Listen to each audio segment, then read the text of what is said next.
Welcome back. I'm Vince Perryman and you're watching Legalese. Joining us on our show is Malcolm Futhey. We are discussing class action lawsuits.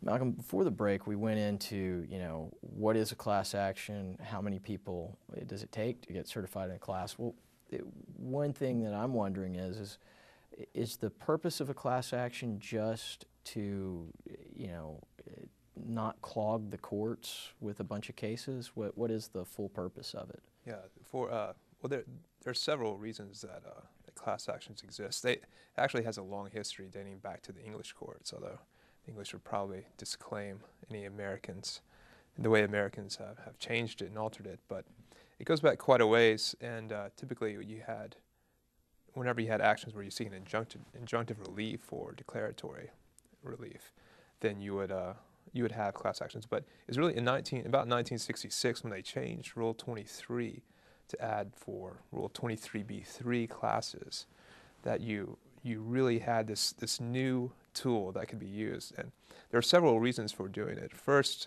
there was a certain, it gave access to courts to individuals who normally wouldn't have access to court. For instance, if you have a claim where if you have a large company that is causing damage to class members at $1.50 per member, no individual class member is reasonably going to go to an attorney to file a lawsuit to collect $1.50, and you're probably not going to find an attorney to do that. But if you collect all the individuals together, if you get tens of thousands of individuals, and collectively they have a lawsuit that can be pursued. And in doing that, a second purpose for class actions is to deter socially unapproved behavior. So if a corporation is acting in a way that's not socially approved, then the government can rely on private attorneys to go and pursue enforcement of what is consistent with the laws and just the mores of society.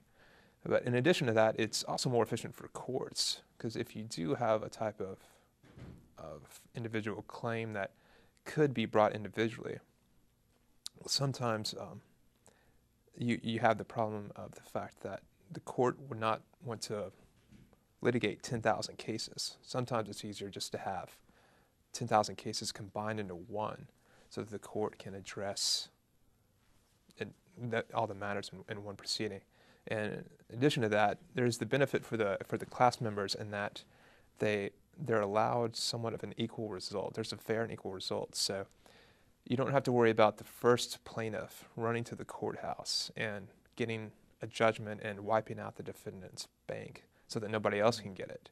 If you have everybody move collectively, if all 10,000 people move collectively in one action, then whatever award is obtained will be distributed equally among the class members, theoretically. Okay. So when you've got a class action there, and you find out you're a member of a class, well, one, how do you find out, and then what do you do once you found out you're a member of a class? Yeah, typically, there are a lot of different ways that you can find out you're a member of a class. Sometimes you'll get a notification in the mail. If the defendant is a type of defendant who kept records of their customers, or there's some way to track down the class members, and typically you will get the mailed claim form. But sometimes you just have to be alert. There are some publications in which notices of class action settlements or judgments are published.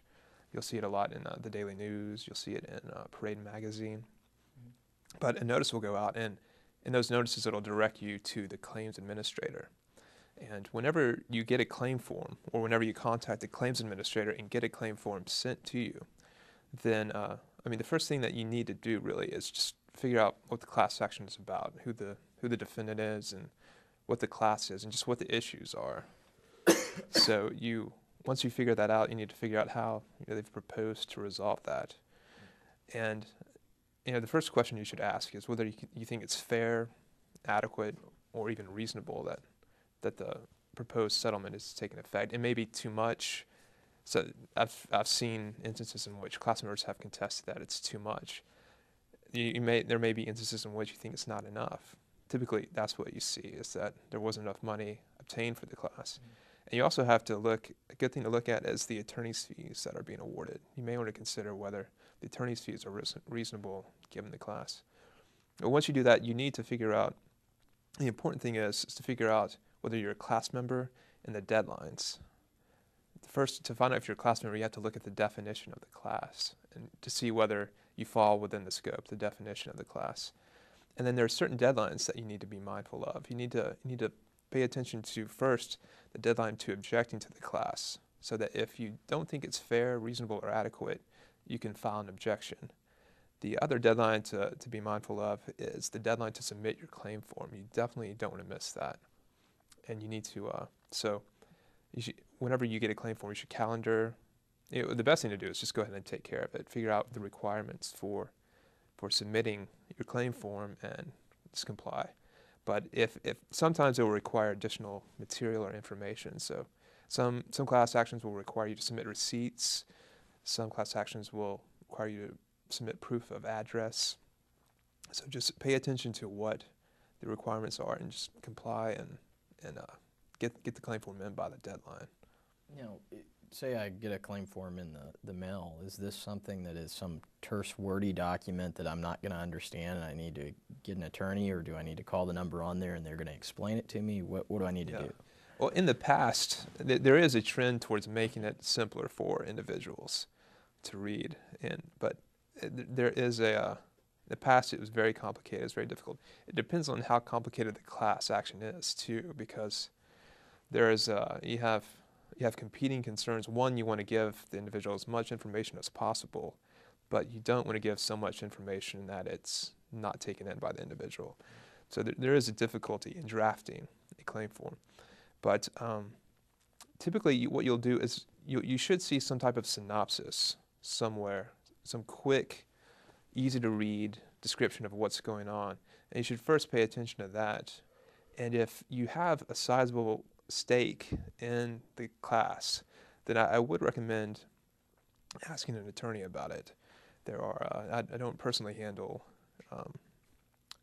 representation of class members, but there are attorneys in Memphis like Steve Douglas of Harris Shelton who will, you can contact him and he will go through and he'll walk through the claim form with you. But that's and in most cases you can fill it out yourself, but I would recommend if it's very complicated and there's, say for instance, more than $500 or $1,000, you may want to contact an attorney.